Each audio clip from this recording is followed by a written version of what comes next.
Hey, I'm Alex Radical from Board Game Co. and today I'm reviewing Small Islands from Lucky Duck Games. And Small Islands is a classic tile-laying game, a tile-laying game of islands. This is the kind of thing you expect in this genre where you see a bunch of landmass and islands and everything interconnecting, and the goal of this particular game, compared to, well, others in the genre, is across 4 rounds, across 4 scoring rounds, you're going to be trying to build out your islands, to place buildings down on various islands based on objectives you have, and then to score based on the missions you have. So you're going to have different things you're trying to go for in the game, and this sequence of play in each round is you're going to have 3 cards in both your objectives and your rewards to go through. The exact way that plays out is usually you start with 1, you draw another 2, you're going to be keeping 1 for next round. There's a way it works, I'm not overly focusing on it, but you will be picking 3 and 3. 3 of these are objectives, the things that determine how you go onto the island. So for example, over here, if I choose this card over here, I would need to have 1 temple and those 2 symbols on the island in order to settle there. Alternatively, if I choose this one over here, then I need to have 3 ports around the islands. So these are different objectives, different ways that will let you be on the island, but then you have these other cards that determine how you score once you are on said island. So for example, I could pair up this objective with that objective, have that objective with that reward, have 3 ports around the island, and then if I do so, I will score based on how large the island is. Alternatively, I could have that temple and those 2 symbols, and then I'll score 2 points per temple, plus 1 additional point. So effectively, you're trying to choose from 3 objectives and 3 rewards, the ones you think will work best for you as you work towards your objective. One of those other ones one other set will be discarded, one other set will be saved for next round, so that again, next round, you again have 3 to pick from.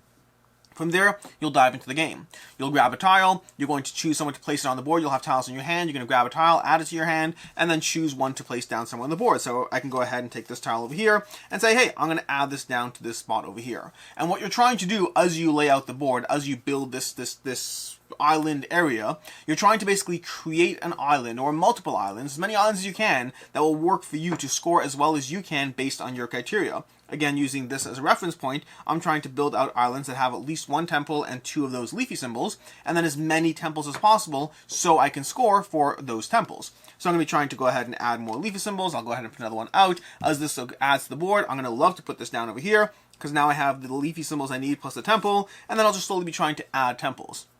Once we have enough tiles depleted, a player can then choose one of these ships and land. Now specifically, depending on the player structure, you can choose your own ship only. In games with less than 4 players, some of the ships will be pirate ships, black ships that anyone can choose, but you're going to place them down somewhere on the board and that will trigger a scoring round, effectively guaranteeing that all players at the table have at least 1 chance of being in control of triggering said scoring round. When you trigger a scoring round, you're going to go round and round, you're going to be putting down your temples on any islands that match the criteria. They'll have to have an island spot, and they have to match your specific objectives, but if you do so, you can go ahead and start adding spots, adding your temples to various islands on the board in order so that you can then score those islands based on your criteria. You're going to do that in each of the 4 scoring rounds, and each scoring round still scores based on the objective that you had. Meaning you can't just put a temple down and forget it. You have to ensure that you're constantly fulfilling the new scoring criteria that you draw out every single round. And then you're going to try to score as many points as possible across 4 rounds. That's basically Small Islands. There's not a ton going on here. The basic idea is you're playing a tile placement game, you're trying to balance your rewards and your objectives that you're going for, and you're trying to do so as efficiently as possible to score massive chunks of points. And as the game progresses, you might imagine, you have the possibility of scoring more and more points. You might score 10, 15 points in the first round, and you might score 37 in the last round, assuming you can place things tactically and build out your islands and ensure that you are re-triggering your scoring objectives and rewards as often as possible as you go through the game. And that effectively, in a nutshell, is Small Islands. Build out islands, put the temples down, and try to score as many points as possible. Which brings us to the review part of this, starting off with ease of play. Ease of play, rules are great, very simple, clean, to the point, quick and easy to teach as well, table space is fairly minimal, and the game time comes in at roughly 30 to 45 minutes, doesn't overstay its welcome. As far as player count, this is a 1 to 4 player game. I've only played this at 2 and 3 players so far. I have not tried the solo mode, which has a whole different way of playing the game. And then as far as a 4 player game, I'd play it at 4. I don't see any major difference between that and 3 players. The turns are fast, the game keeps moving. I don't imagine a 4th player adds or detracts that much from the experience. As far as what I like, don't like, and can see others not liking, this is an easier game to get into as far as the tile-laying genre. The tile-laying genre is full of a lot of games out there, and we'll get to these more in the recommendations at the end of the video, but as far as other games out there, this is one of the easier ones to dive into as far as being kid-friendly and accessible. And then it doubles down into that accessibility in terms of having another mode to play. you have these cards over here, which is not my preferred way of playing, but they effectively give you the objective and the reward on the same card, ensuring and guaranteeing some sense of cohesion between your objective and your reward. I personally prefer the aspect of choosing them separately to give myself more control over the game, to add more to the choices I'm making. But if you're playing with younger kids or gateway gamers, these cards are an easier way to dive into that experience while giving you mostly the same gameplay.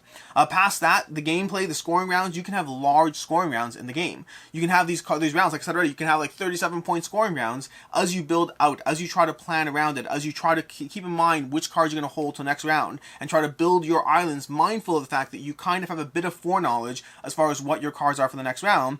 You can end up with fairly large scoring rounds that are a lot of fun as you punch in a whole bunch of points, which also adds to the catch-up mechanic to a degree. The very nature of the game and the fact there's an escalation in the score means having a bad first round is not as punishing as all of that, because you'll score more points as the game progresses and you can come back from a bad first round, assuming you play competently the rest of the game. So I like that as well. And then in general, it has that tile laying aspect of watching a world build out, working together to build out that shared world, and just trying to place things in ways that help yourself, potentially block opponents, and just basically build out a bunch of small islands.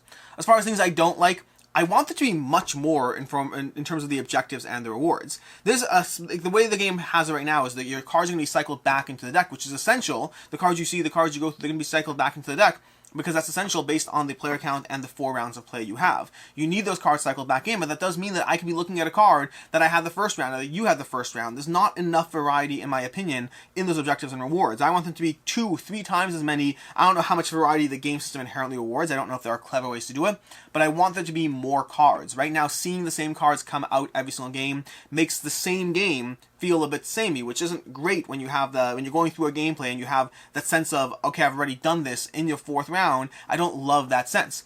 And then secondly, the challenge of the early game tends to fade out pretty quickly mid-game. Now, that's not true across the board, but what I mean by that is early game, when the game starts, the game's going to start with 4 tiles on the board, not a lot going on, and you have to build out to suit your objectives. And it's work. You have to sit there and gather the tile you need and place it down and then choose, where do you want to build more? Which island do you want to create? Do you want to build big islands, small islands? All those questions are on the table early on in the game.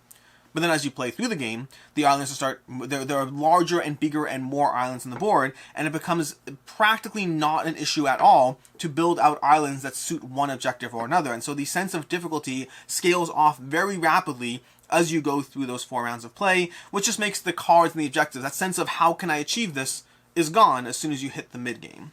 As far as I can see others not liking, factor in that this is a lighter game. I mean, this is a game that's on the lighter side. You should not be picking this up if you're not looking for a lighter, more gateway tile placement game. So just understand what type of game it is. And secondly, I will say that this game can suffer from a runaway leader. I know I just said if you play poorly the first round, you can catch up. But while that's true to a degree, that still involves the other player having some stumble and misstep, and combined with the fact that it becomes easier and easier to place things as the game goes on, those aren't always present. A bad first round, I think you absolutely can come back from. A bad second round, I don't know if you can. If you have a bad first round and a bad second round, the other players are playing well, I think you can see someone drifting ahead in points, and that will only escalate as the game continues to go on. And so I think that this game can have an aspect of halfway through the game, you're stuck in it watching somebody else who's clearly winning. You can still have fun doing your thing, but you're unlikely to win unless they have some severe stumbles along the way. As far as final thoughts on Small Islands, the game's fine. But speaking frankly for myself, this is one that it very much is a lighter game. And lighter is not inherently an issue, but it's a question of what you bring to the table. I find Small Islands to gives me a perfectly competent tile placement game, but in a genre where I have a lot of tile placement games, and I don't know if this one does anything strong to distinguish itself. It works, it's fine, but it has a few small rough patches that I wish were cleaned up to give it a better experience. As it stands, to be very clear, this is a game that my kids like a lot. This is a game that my kids enjoy going through, but it's a game that I think I would only play with my kids. I don't think I'd play this with my regular game group or even gateway gamers quite as much. I think that there are other games in the tile laying genre that do deliver similar experiences without some of the rough spots of Small Islands. Overall, this is a 3 out of 5 for me. I enjoyed it. I had fun with it, but it's also just in a very competitive genre in which other gateway games do the same thing, but also better at the same time.